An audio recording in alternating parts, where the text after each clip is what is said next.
ജുമഅയും അതുപോലെ തന്നെ ഈദും ഒരുമിച്ച് വന്നാൽ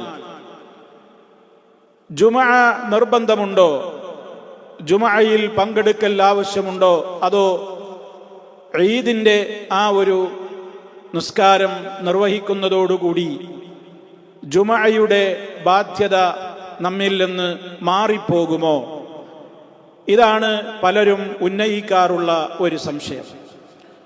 സഹോദരങ്ങളെ, മഹാനായ റസൂൽ സല്ലല്ലാഹു അലൈഹി വസല്ലമിന്റെ കാലത്ത് എന്താണ് സംഭവിച്ചത് എന്ന് നമുക്ക് മനസ്സിലാക്കുവാൻ ഉതകുന്ന വിധത്തിൽ പല റിപ്പോർട്ടുകളിലും നമുക്ക് ഇതേപോലെയുള്ള വിഷയം കാണുവാൻ സാധിക്കും. മഹാനായ സഹാബി മുആവിയ റളിയല്ലാഹു തആല അൻഹു സയ്യിദ് ഇബ്നു അർഖം റളിയല്ലാഹു അൻഹു എന്ന മറ്റൊരു സഹാബിയോട് ഒരിക്കൽ ഇപ്രകാരം ചോദിക്കുകയുണ്ടായി: ഹൽ ശഹിദത മഅ റസൂലില്ലാഹി സ്വല്ലല്ലാഹു അലൈഹി വസല്ലമ ഈദൈനി ഇജ്തമഅ ഫീ യൗമിൻ വാഹിദിൻ.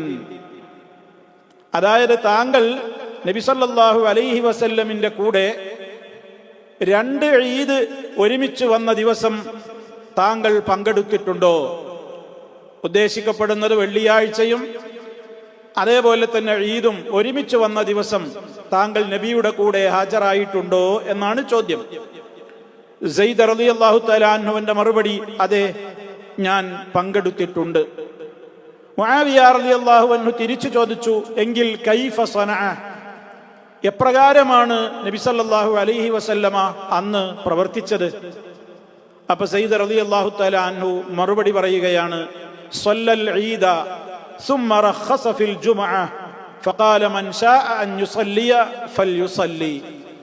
പ്രമുഖരായ ധാരാളം മുഹദ്ദിസുകൾ ഉദ്ധരിച്ചിട്ടുള്ള ഒരു സഹീഹായ ഹദീസാണിത്. നബി സല്ലല്ലാഹു അലൈഹി വസല്ലമ അന്നത്തെ ദിവസം ഈദ് നമസ്കാരം നിർവഹിച്ചു. സുമ്മ റഖസ ഫിൽ ജുമുഅത്തി, പിന്നീട് അവിടുന്ന് ജുമുഅ നമസ്കാരത്തിന്റെ കാര്യത്തിൽ ഇളവ് അനുവദിച്ചുകൊണ്ട് ഇപ്രകാരം പറഞ്ഞു: മൻ ശാഅ അൻ യുസല്ലിയ, ആരെങ്കിലും നമസ്കരിക്കാൻ ജുമുഅ നമസ്കരിക്കാൻ ഉദ്ദേശിക്കുന്നുവെങ്കിൽ ഫൽയുസല്ലി, അവൻ നമസ്കരിക്കട്ടെ എന്ന്. ഇതാണ് ആ വിഷയത്തിൽ വന്നിട്ടുള്ള ഒരു റിപ്പോർട്ട്. മറ്റൊരു റിപ്പോർട്ട് അബൂ ഹുറൈറ റളിയല്ലാഹു തആല അൻഹുവാണ് പറയുന്നത്. നബി സല്ലല്ലാഹു അലൈഹി വസല്ലം ഒരിക്കൽ ഇപ്രകാരം പറഞ്ഞു: ഇതേപോലെയുള്ള ഒരു ദിവസത്തിൽ ഖദ് ഇജ്തമഅ ഫീ യൗമികും ഹാദാ ഈദാനി, ഇതാ ഇന്നത്തെ ദിവസം നിങ്ങൾക്ക് രണ്ട് ആഘോഷങ്ങൾ, രണ്ട് ഈദുകൾ ഒരുമിച്ച് വന്നിരിക്കുകയാണ്, അഥവാ ജുമഅയും പെരുന്നാളും. ഫമൻ ശാഅ അജ്സഅഹു മിനൽ ജുമഅ, ആരെങ്കിലും ഉദ്ദേശിക്കുന്നുവെങ്കിൽ ജുമഅക്ക് പകരം അവന് ഇത് മതിയാകുന്നതാണ്. വ ഇന്നാ മുജമ്മിഊൻ, എന്നാൽ തീർച്ചയായും ഞങ്ങൾ ജുമഅ സംഘടിപ്പിക്കുന്നവരാണ്. ഞങ്ങൾ ഇവിടെ ജുമഅ സംഘടിപ്പിക്കുന്നവരുണ്ട്. എന്നാൽ സാധ്യതയില്ലാത്ത ആളുകൾക്ക് വരാൻ ഉദ്ദേശിക്കുന്നില്ലെങ്കിൽ അവർക്ക് വിരോധമില്ല, അവരുടെ ജുമഅ അവർക്ക് നിർബന്ധമില്ല എന്ന് നബി സല്ലല്ലാഹു അലൈഹി വസല്ലമ പറഞ്ഞ മറ്റൊരു റിപ്പോർട്ടാണ് ഇപ്പോൾ നമ്മൾ കേട്ടത്. ഇനി അതേപോലെ തന്നെ ഉസ്മാൻ ഇബ്നു അഫ്ഫാൻ റളിയല്ലാഹു അൻഹു, അദ്ദേഹത്തിന്റെ കൂടെ അബൂ ഉബൈദ് റഹ്മത്തുള്ളാഹി അലൈഹി രണ്ട് പെരുന്നാളുകൾക്ക് ഹാജരായ അവസരത്തിൽ, അഥവാ രണ്ട് പെരുന്നാൾ എന്ന് പറഞ്ഞാൽ ഇതേപോലെ ജുമഅയും ഈദും ഒരുമിച്ച് വന്ന ദിവസം ഉസ്മാൻ ഇബ്നു അഫ്ഫാൻ റളിയല്ലാഹു തആല അൻഹുവിന്റെ കൂടെ മഹാനായ അബൂ ഉബൈദ റളിയല്ലാഹു തആല അൻഹു പറയാണ്: ഞാൻ രണ്ട് ഈദുകൾക്ക് ഹാജരായിട്ടുണ്ട് ഉസ്മാൻ ഇബ്നു അഫ്ഫാൻ റളിയല്ലാഹു അൻഹുവിന്റെ കൂടെ. വകാന ദാലിക യൗമൽ ജുമഅ, അത് ജുമഅ ദിവസമായിരുന്നു. അങ്ങനെ ഫസല്ല ഖബലൽ ഖുത്ബ, അദ്ദേഹം ഖുത്ബക്ക് മുമ്പ് നമസ്കാരം നിർവഹിച്ചു. പെരുന്നാളിന് അങ്ങനെയാണല്ലോ. സുമ്മ ഖതബ, എന്നിട്ട് അവിടുന്ന് ഖുത്ബ നിർവഹിച്ചു.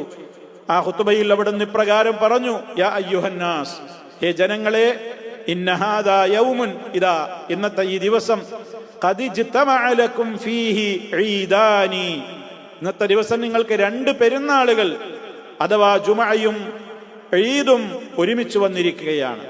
ആകയാൽ ഫമൻ അഹബ്ബ അൻ യന്തദിറൽ ജുമഅ, ആരെങ്കിലും ജുമഅ പ്രതീക്ഷിച്ചിവിടെ ഇരിക്കാൻ ഉദ്ദേശിക്കുന്നുവെങ്കിൽ മിൻ അഹ്ലിൽ അവാലി, മദീനയുടെ അടുത്ത പ്രാന്ത പ്രദേശങ്ങളിലുള്ള ആളുകളൊക്കെ ജുമാ ഉദ്ദേശിച്ച് ഇവിടെ ഇരിക്കാൻ ഉദ്ദേശിക്കുന്നുവെങ്കിൽ ഫൽയന്തളിർ, അവൻ ജുമാ പ്രതീക്ഷിച്ചിരിക്കട്ടെ.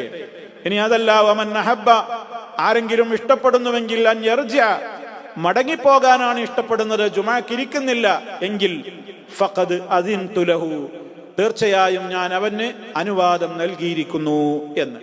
ഈ ഹദീസ് ഇമാം ബുഖാരി റിപ്പോർട്ട് ചെയ്തിട്ടുള്ളതുമാണ്. ഈ കേട്ട ഹദീസുകളുടെയൊക്കെ വെളിച്ചത്തിൽ ഈ വിഷയത്തിൽ സൗദി അറേബ്യയിലെ പ്രസിദ്ധരായ ഫത്വ ബോർഡ് ലജ്നത്തുദ്ദായിമ അവരോട് ഈ വിഷയത്തിൽ ചോദിക്കപ്പെട്ടപ്പോൾ ഇത്തരത്തിലുള്ള പല തെളിവുകളുടെയും പിൻബലങ്ങളുടെയും അസറുകളുടെയും ഹദീസുകളുടെയും ഒക്കെ കാര്യങ്ങൾ വിശദീകരിച്ചതിന്റെ ശേഷം അവർ ഇപ്രകാരമാണ് ചുരുക്കത്തിൽ ചില കാര്യങ്ങൾ പോയിന്റായി പ്രത്യേകം എടുത്തു പറഞ്ഞത്. നമ്മൾ അത് മനസ്സിലാക്കുക. ഒന്നാമതായി, പെരുന്നാൾ നമസ്കാരത്തിൽ പങ്കെടുത്ത ആളുകൾക്ക് ജുമഅയിൽ പങ്കെടുക്കൽ നിർബന്ധമില്ല. പ്രത്യേകിച്ചും ദൂരദേശത്തു നിന്നുള്ള ആളുകളൊക്കെ ആണെങ്കിൽ, ഇമാം ഷാഫി റഹ്മത്തുള്ളാഹി അലൈഹി ഒക്കെ ആ വീക്ഷണക്കാരനാണ്.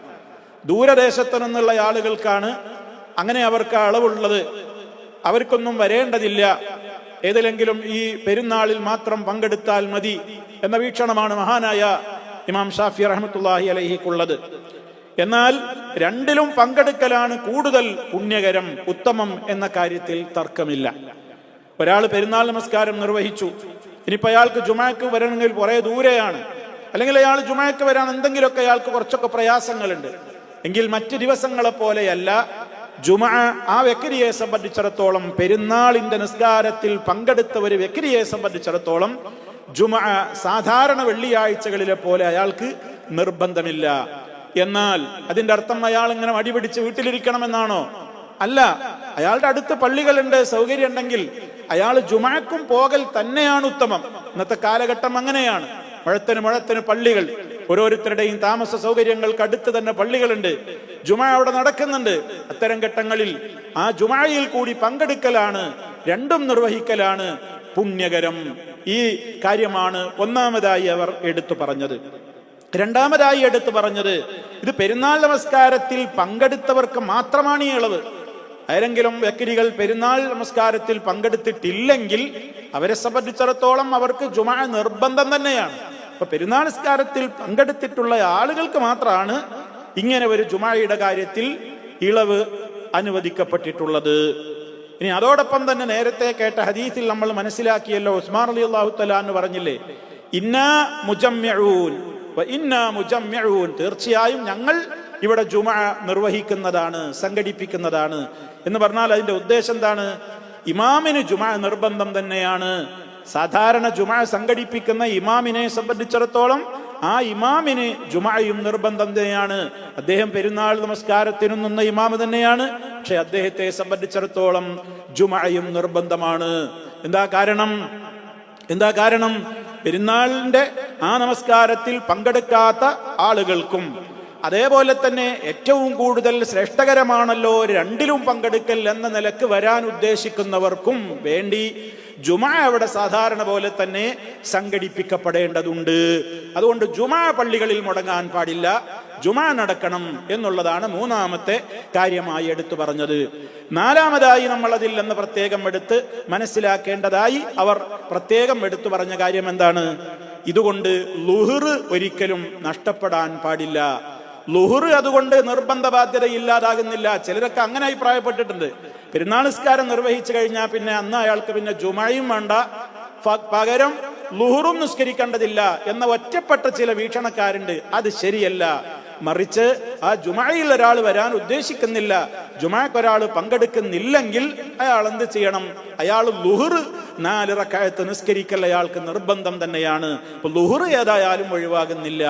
ഇത്തരം കാര്യങ്ങളാണ് ഈ വിഷയത്തിൽ ഈ മേൽ പറഞ്ഞിട്ടുള്ള തെളിവുകളും രേഖകളും ഒക്കെ എടുത്തുദ്ധരിച്ചുകൊണ്ട് പണ്ഡിതന്മാർ പ്രസ്താവിച്ചിട്ടുള്ളത്. അതുകൊണ്ട് തന്നെ സഹോദരങ്ങളെ, സ്വാഭാവികമായും എപ്പോഴും ഉണ്ടാകാറുള്ള ഒരു സംശയം പോലെ ഈ പ്രാവശ്യവും 29-ന് ശവ്വാൽ പിറ ദൃശ്യമാവുകയാണെങ്കിൽ വെള്ളിയാഴ്ച ആയിരിക്കും പെരുന്നാൾ വരിക. അപ്പൊ സംശയമുണ്ടാകും, രണ്ടും കൂടെ വന്ന ഏതെങ്കിലും ഒന്ന് പോരെ, പിന്നെ ളുഹർ വേണോ ഈ ജുമാ വേണോ എന്നൊക്കെയുള്ള ചർച്ചകൾ വരും എന്നു പ്രതീക്ഷിച്ചുകൊണ്ടാണ് ഇൻഷാ അല്ലാഹ് ഈ ഒരു കാര്യം ഓർമ്മപ്പെടുത്തിയത്.